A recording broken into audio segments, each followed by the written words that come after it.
Hit that like button, hit that sub button, follow that IG page, man. Let's get straight into it. All right, guys, Kamala is back outside. Her and her campaign is back explaining themselves and everything that went wrong. Well, really, I don't know if Kamala was really explaining herself, but her campaign managers or directors did do a podcast of that. We'll probably get to that in another video. Today, we're going to react to Kamala addressing her supporters, and I don't know what she gonna be talking about because I haven't watched it yet, but I have seen a lot of people saying that this lady look drunk, man. I don't know what y'all think is with saying that Kamala be drunk all the time, man.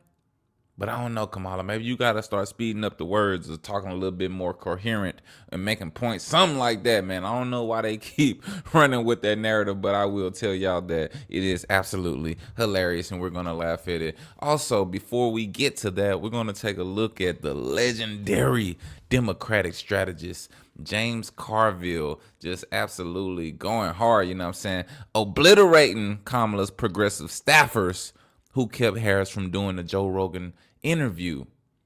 And let me tell y'all, he went off and absolutely violated them, man. It's going to be a hilarious video. I always tell y'all, man, on my channel, politics is where the real drama is at, guys. This is where the real entertainment is at.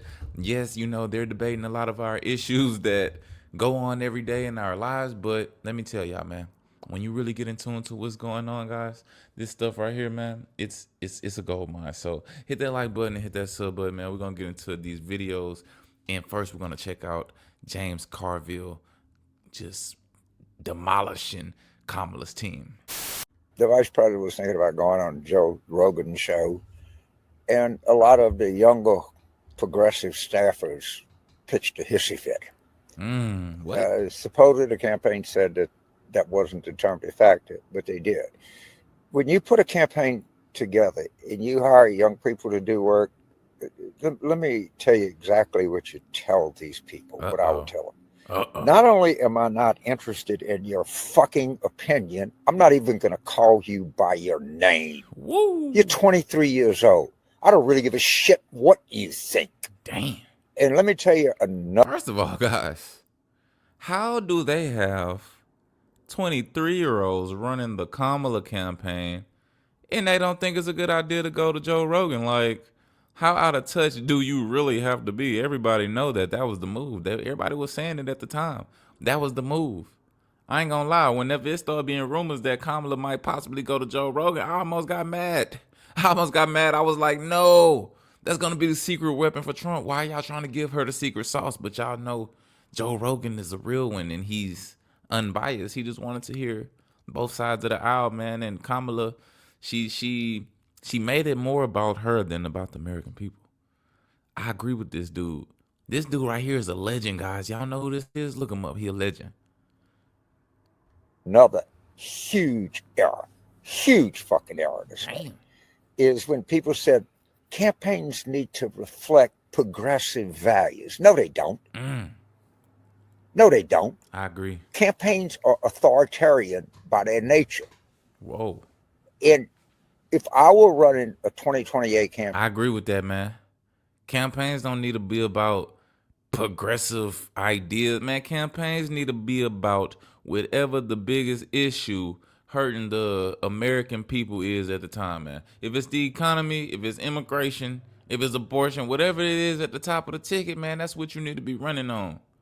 Because the economy been messed up in the eyes of the Americans, and they wanted to run on, you know, transgenders and stuff. Now, I know that's a talking point by the Republicans, and the Democrats say they never ran on that. But let me just tell y'all, man, the things that been happening over these past few years, cancel culture, censorship, transgender rights, just the argument getting bigger and bigger, whether you think it's right or wrong, it's like, But this man right here is like, bro, all the extreme things like transgender debates and all that need to take a back burner for right now. You need to focus on what's really going on.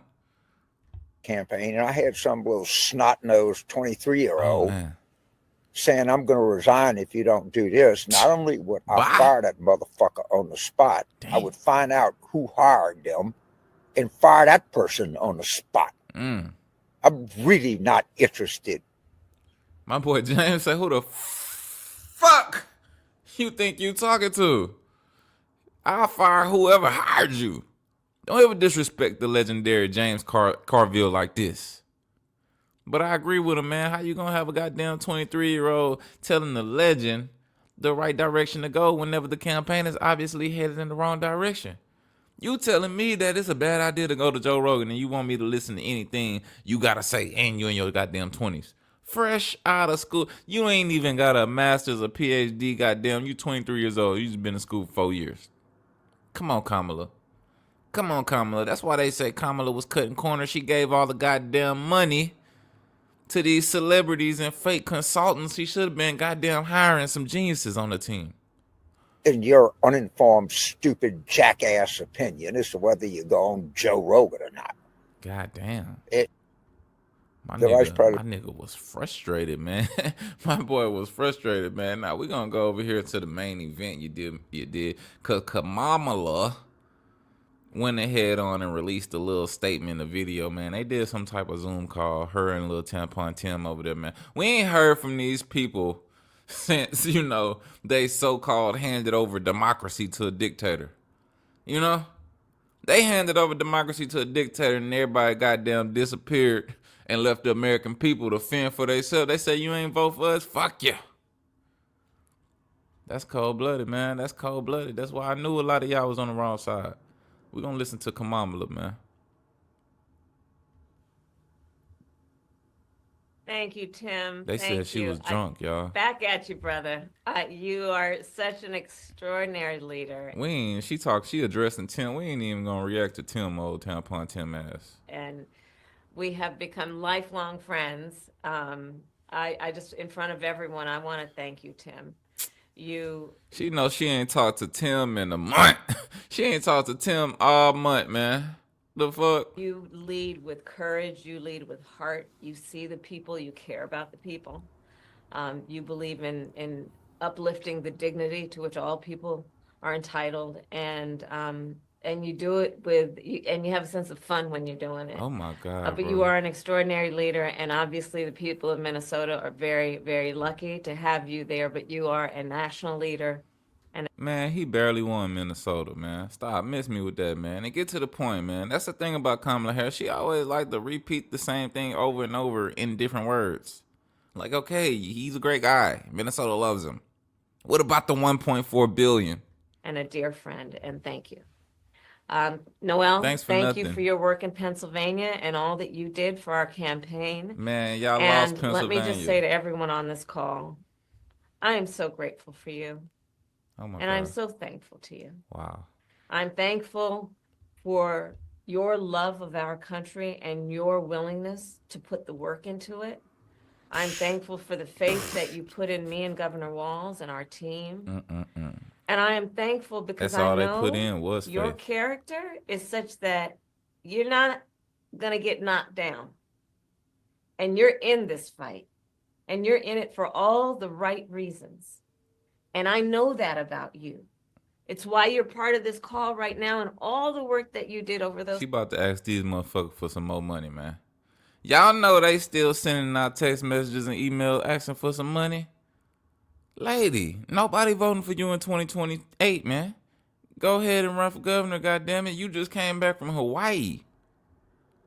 How you affording a Hawaii trip after you just blew 1.4 billion? Those 107 days and even before. That's your nature.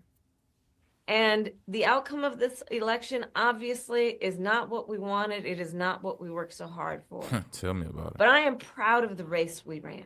Why? How? And your role in this was critical.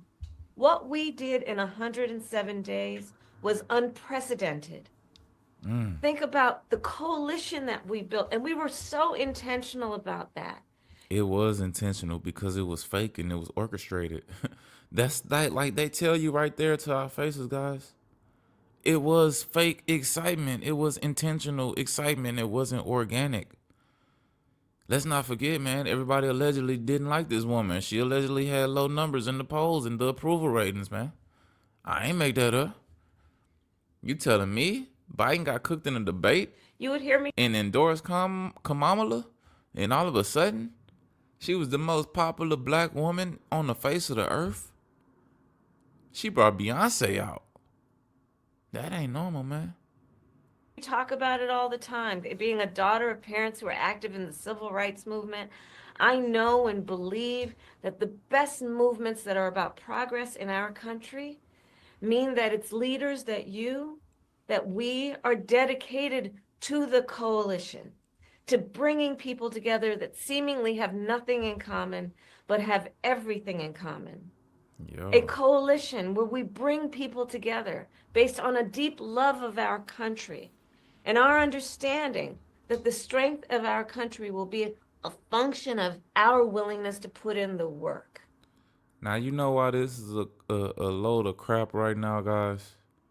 Because they ain't bringing together nothing, man. You pay attention to the news cycle right now. The Democratic Party is in shambles, guys. They're broken up all into different sections right now. They fighting over why they lost. You know, certain people not admitting it. Certain people blaming it on this, blaming it on that, blaming it on this person. Some people looking for the money. Where'd the money go? You know what I'm saying? People exposing each other, man. They didn't bring nothing together. They built the coalition of losers and unhinged people. And that we will do that work with a sense of joy, yes, with a sense of work ethic and understanding it's going to be hard, but it's good work. It's good work. We hear her say this every speech. To be engaged in a collective fight for America's future. And it means so much to me and to Governor Walz that you knocked on doors, you called friends, you called in favors. You said, hey, I showed up at your softball game. Now I need you to show up at the campaign office. What that boy Kendrick Lamar said, it's not enough. Y'all was knocking on doors, but it's not enough. Y'all was emailing me, but it's not enough. She laughing at that shit, y'all. She laughing at y'all. She laughing that y'all really did all that extra shit for no reason. That's crazy. You. And you gave all that you could to support our campaign. Because of your efforts, get this, we raised an historic $1.4 billion, almost $1.5 billion from grassroots supporters alone. And blew it. The most in presidential campaign history. She blew it, guys. Nearly 8 million donors contributed an average donation of about $56 to fuel our people-powered campaign.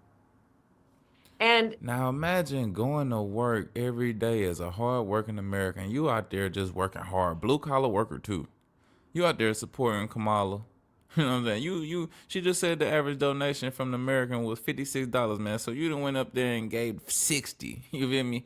320s. You done went up there and donated $60, man. You find out she done paid Oprah $1 million, man. Where you think that $60 went? That shit went right to Oprah bank account. Remember the Lil Yachty song, Oprah's bank account? Yeah, that's where it went. You could believe that. Understand that the work that we did included the work that so many of you here did no work. You just said this. Voters. Many of you guys, she just said this same shit 5 seconds ago. First-time voters. And to talk about how being involved can make a difference. And that remains true. And that's one of the pieces that I just want us to please take away, that our fight for freedom and for opportunity and for the promise of America, it included, for example, nearly almost 4 million first-time contributors to our campaign. Oh my God. Because of the work you did of helping people know that they can be engaged and that they're not out. Them 4 million first-time donators, boy, they finessed the fuck out y'all. I know y'all hurting right now, man. Y'all telling me y'all was forking up all that goddamn money in the middle of an economic crisis? Was y'all not watching the news about, they was asking her about the goddamn economy every day, and all she could say was, I'm from a middle-class family. And y'all was giving up $50 to $60 on the average person? That's crazy. I know y'all feel like shammed. You gotta want your money back. And guess what Kamala did when she lost, man? She burned out on y'all ass and went to Hawaii. She went to Hawaii. I wonder how many millions was left in the bank. Outside, that they're inside, that we're all in this together. And that work continues. The work must continue of reminding ourselves that we have an ability to stay engaged in a way that will make a difference. The work that you all did, it's going to have lasting effect. Again, I'll say, the election didn't turn out like we wanted it to. Certainly not as we planned for it to. But understand that the work we put into it was about empowering people. That's the spirit with the work we did. How the fuck is the work gonna translate if you're not in the White House? You got no control over anything. That shit didn't. Oh, you know what you did, Kamala? You built up the coalition and the support. You got the support up there, but they always got support. But you built it up for the next person.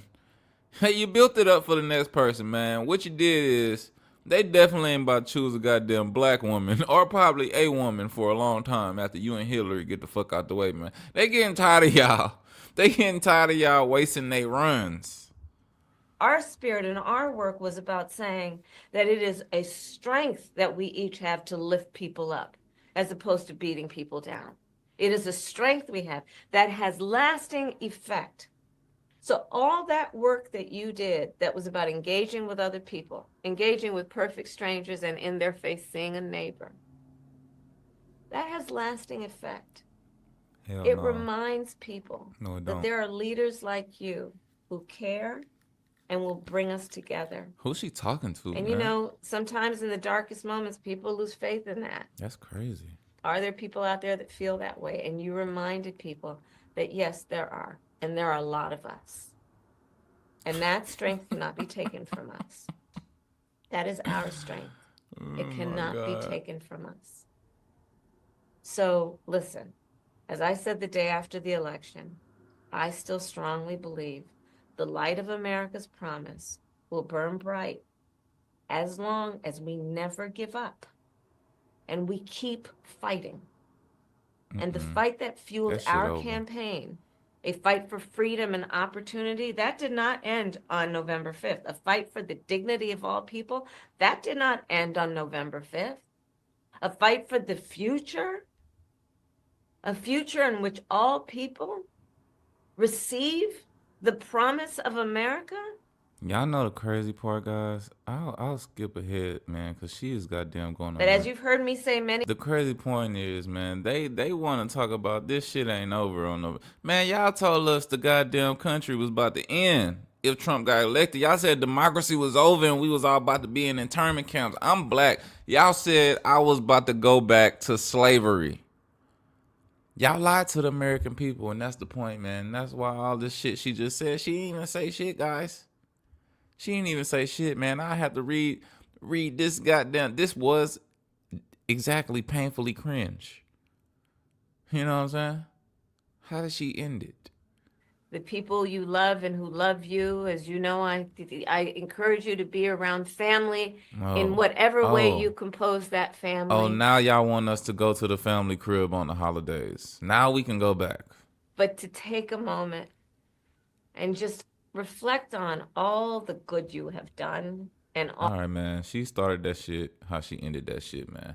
Yeah, that was Kamala, man. Coming up here and saying absolutely nothing for 10 minutes. I was more impressed that James Carville, the Democratic legendary strategist, that just violated her goddamn campaign, man, because they need it. Lord knows they need it, and they need some direction. Let me know what y'all think in the comments down below. Big Wave God made it. This your boy Ted. Hit that like button and hit that sub button. Until next time, we out of here.